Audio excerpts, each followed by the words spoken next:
بسم اللہ الرحمن الرحیم۔ السلام علیکم ناظرین، آج ہم بات کریں گے احتساب عدالت لاہور کی۔ احتساب عدالت لاہور نے کل لاہور پارکنگ کمپنی کے سارے ملزمان کو باعزت بری کر دیا ہے۔ یہ ایک سکینڈل بنا تھا لاہور پارکنگ کمپنی کا، جس کے خلاف 2018 میں انویسٹیگیشن اور انکوائری شروع کی تھی نیب نے، اور جس کی وجہ سے جو مرکزی ملزم تھا وہ نون لیگ کا خاص آدمی تھا، شہباز شریف کا خاص آدمی حافظ نعمان، جو ایم پی اے بھی تھا، وہ چیف تھا لاہور پارکنگ کمپنی کا۔ اس کو اریسٹ ہونے کا خطرہ تھا، اس نے لاہور ہائی کورٹ سے پری اریسٹ بیل کروا لی تھی، اور پری اریسٹ بیل اس کی بعد میں لاہور ہائی کورٹ سے خارج ہو گئی تھی۔ وہ اریسٹ ہو گیا تھا اور کافی عرصہ وہ جیل میں رہا، اور جیل میں رہنے کے بعد لاہور ہائی کورٹ سے ہی ان کی پوسٹ اریسٹ بیل منظور ہو گئی تھی، اور اس طرح وہ کیس کو فیس کرتا رہا۔ کئی اس میں گواہان پیش کیے گئے نیب کی طرف سے، نیب نے اس کیس کو پرسو کیا، نیب نے اس کیس میں کافی کوشش کی، لیکن بدقسمتی سے سارے کے سارے ملزمان باعزت بری ہو گئے۔ اب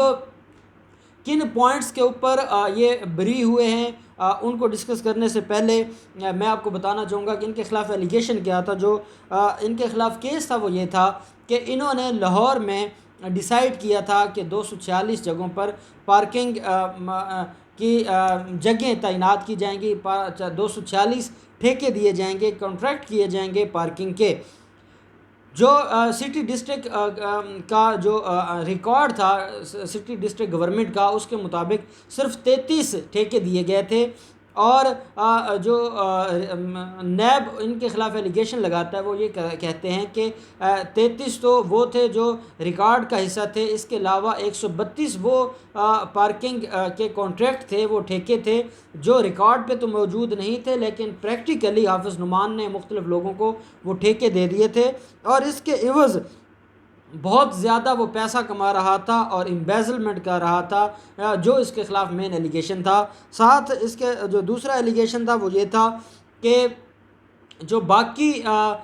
ٹھیکے دیے گئے ہیں 33 کے قریب، وہ سارے کے سارے جو رولز تھے، جو پروسیجر تھا، جو سٹی ڈسٹرکٹ گورنمنٹ کے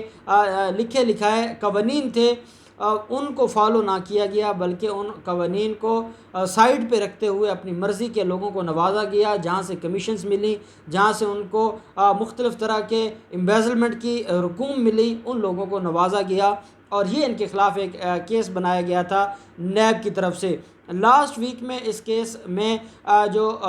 ملزمان کی طرف سے جو سٹیٹمنٹ تھی 342 کی، جو ڈیفنس سٹیٹمنٹ تھی، وہ جمع کروا دی گئی تھی، اور عدالت نے فائنل آرگومنٹ سننے کے بعد پارٹیز کو یہ کہا تھا کہ 22 اپریل کو اس کا فیصلہ سنایا جائے گا۔ کل 22 اپریل کو اس کا فیصلہ سنایا گیا ہے، اور سارے کے سارے ملزمان کو باعزت بری کر دیا گیا ہے۔ اب ان کے خلاف جو ایلیگیشن تھا، اس پہ نیب نے مختلف اپنے گواہان پیش کیے، مختلف آفیشیل گواہان تھے، ریکارڈ کی کاپیز عدالت میں پیش کی، لیکن اس کے باوجود جو بینیفٹ آف ڈاؤٹ دیتے ہوئے عدالت نے ان کو بری کر دیا۔ بیسیکلی جو ان کا ڈیفنس تھا سارے کے سارے کیس میں وہ یہ تھا کہ یہ جو نیب آرڈیننس ہے، اس نیب آرڈیننس کے مطابق یہ اس ڈیفینیشن میں نہیں آتے، یہ سیکشن 9 کی جو ڈیفینیشن ہے امبیزلمنٹ کی، یہ اس میں فال نہیں کرتے۔ ان کے خلاف جو کیس بنایا گیا ہے وہ غلط ہے، وہ جھوٹا ہے، اور ایسی کوئی امبیزلمنٹ نہیں ہوئی جس کی وجہ سے ان کے خلاف یہ کیس بنایا گیا ہے۔ اب اس کی وجہ یہ ہے کہ جو امبیزلمنٹ ہے وہ تو پروو نہیں ہوئی۔ ہاں، مس یوز آف اتھارٹی یا پبلک آفس کو مس یوز کرنا، یہ ایک ایلیگیشن بنتا تھا، لیکن امبیزلمنٹ کیونکہ جب تک پروو نہ ہو، جن لوگوں نے پیسے دیے ہیں وہ ان میں سے کوئی آ کے نہ کہے، یا کوئی ویلڈ گراؤنڈ نہ ہو، تو امبیزلمنٹ کی بنیاد پر عدالتیں سزا نہیں دیتی۔ دوسرا، ہمارا جو سسٹم ہے، کرمنل جسٹس سسٹم ہے، اس میں اتنے زیادہ لیکوناز ہیں جن کا بینیفٹ لیتے ہوئے یہ لوگ عدالتوں سے بری ہو جاتے ہیں۔ اب میں آپ کو ایمانداری سے ایک بات بتانا چاہوں گا، میں کوئی نیب کی وکالت نہیں کر رہا، ایک بات پہ تو آپ اور ہم اور پوری قوم اس وقت متفق ہو چکی ہے کہ نیب کے لوگوں کی کیپیسٹی نہیں ہے، کیپیبلٹی نہیں ہے، یا ان کے اندر وہ ایمانداری نہیں ہے کہ وہ کیسز کو اچھے سے تیار نہیں کرتے، جس کی وجہ سے ملزمان کو ریلیف مل جاتا ہے۔ یا ہم یہ بھی کہہ سکتے ہیں کہ جو نیب ہے وہ کہیں نہ کہیں ملزمان کو خود ریلیف دینے میں ملوث ہے۔ لیکن اب یہ جو لوگوں کو سزائیں نہیں ہوتی یا لوگ بری ہو جاتے ہیں، آپ نے سنا ہوگا جتنے بڑے کیسز ہیں ان میں بہت کم کیسز ہیں جن میں سزائیں ہوئی ہیں، اور وہ بھی وہ کیسز ہیں جن میں ڈائریکٹ سپریم کورٹ کے کہنے پر JIT بنائی گئی تھی، اور سپریم کورٹ کا جج اس سارے کے سارے کیس کو اور اس پروسیڈنگز کو دیکھ رہا تھا، اور اس کے بعد جو ہمارے ملک کے کرپٹ مافیا ہیں ان کو سزا ملی تھی۔ اس کے علاوہ باقی کوئی ایسا رینون کیس نہیں ہے جس میں ہم یہ کہہ سکیں کہ نیب نے، اور نیب کے کیس میں اتنی جان تھی کہ لوگوں کو سزا ہوئی ہے۔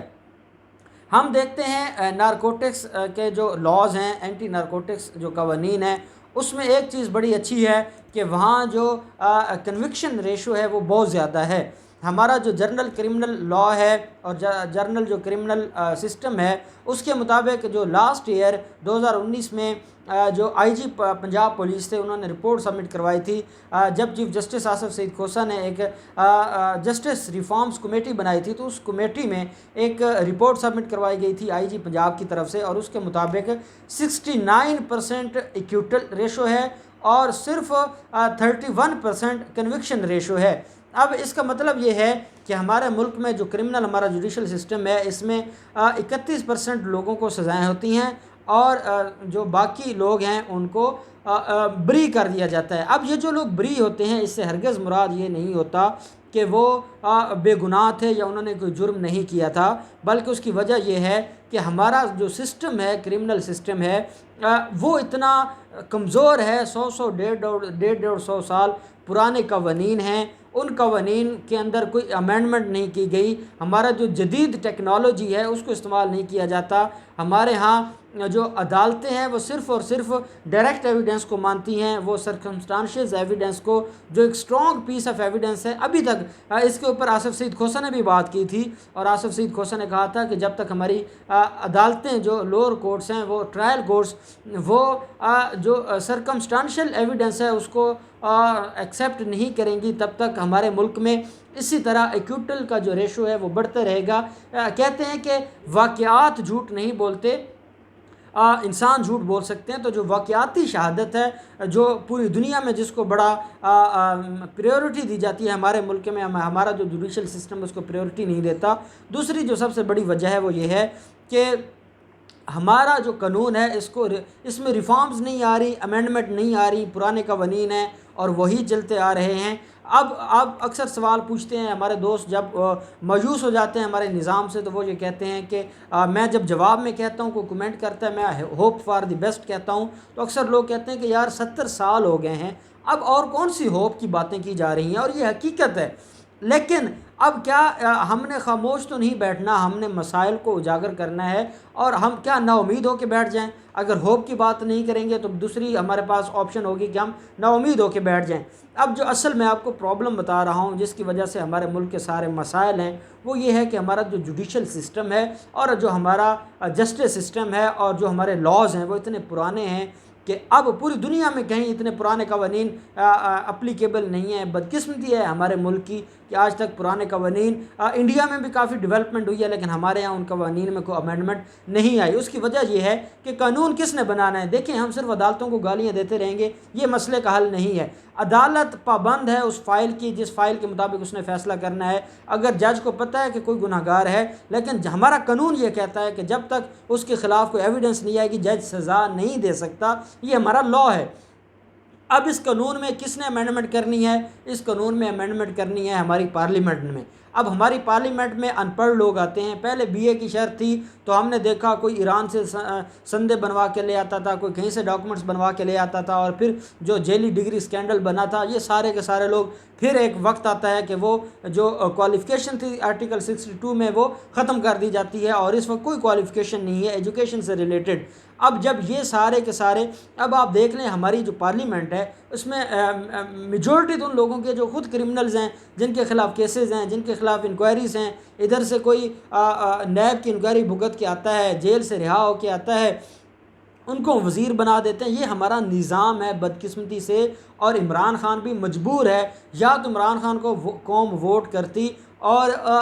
عمران خان کے پاس اکثریت آتی پڑھے لکھے لوگوں کی، اور وہ لے کے آتا اور وہ اس قوانین کو چینج کرتا، ویسا تو ہوا نہیں ہے۔ اور دوسری بات یہ ہے کہ قوم ووٹ دے بھی دیتی تو جو ایک ہمارے ہاں ایک لکھا پڑا ایک سسٹم ہے اس کے مطابق ہی لوگوں کو چوز کیا جاتا ہے اور لوگوں کو آگے لایا جاتا ہے. تو عمران خان کو بھی اس طرح کے نالائق اور کرپٹ لوگوں کو ساتھ ملانا مجبوری تھی, اس کے علاوہ آپشن کوئی نہیں تھی. اب میں یہ سمجھتا ہوں کہ ہمارے ملک میں جب تک ہمارے سسٹم میں ریفارمز نہیں ہوں گی, ہمارے قوانین میں جو اس میں امینڈمنٹس نہیں آئیں گی, نئے جو جدید حالات ہیں اس کے مطابق امینڈمنٹس نہیں آئیں گی, ہم عدالتوں کو گالیاں دیتے رہیں گے, ہم نیب کو گالیاں دیتے رہیں گے, ہم سارے کے سارے نظام کو گالیاں دیتے رہیں گے, اس کا کوئی حل نہیں ہے. ہماری اب یہ دیکھیں کہ ہمارے ملک میں بڑے جو ارجنٹ بیسس کام ہیں وہ ہم آرڈیننس بنا کر اور آرڈیننس جاری کر کے اپنا جو گیپ ہے لا کا اس کو فل کر رہے ہیں. اور ہمارے ہاں تو پارلیمنٹ کو قانون بنانے نہیں دیتی, اور قانون کس نے بنانا ہے آپ دیکھ لیں. ترامیم ہوئی ہیں ہمارے جو کانسٹیٹیوشن آف پاکستان میں کہتا ہوں کہ جو ذوالفقار علی بھٹو نے کانسٹیٹیوشن بنایا تھا وہ اس وقت تو ایگزسٹ ہی نہیں کرتا, اس میں اتنی ترامیم کر کے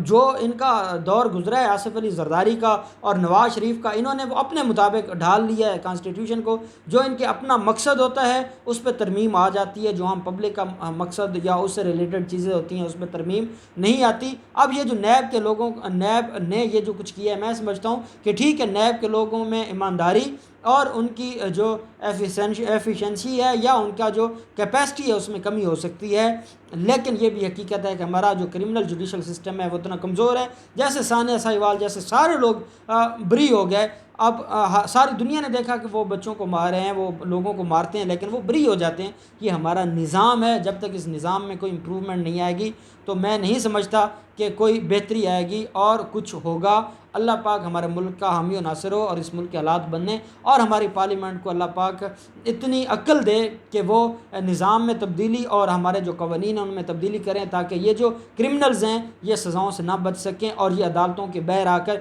اس طرح بے شرمی سے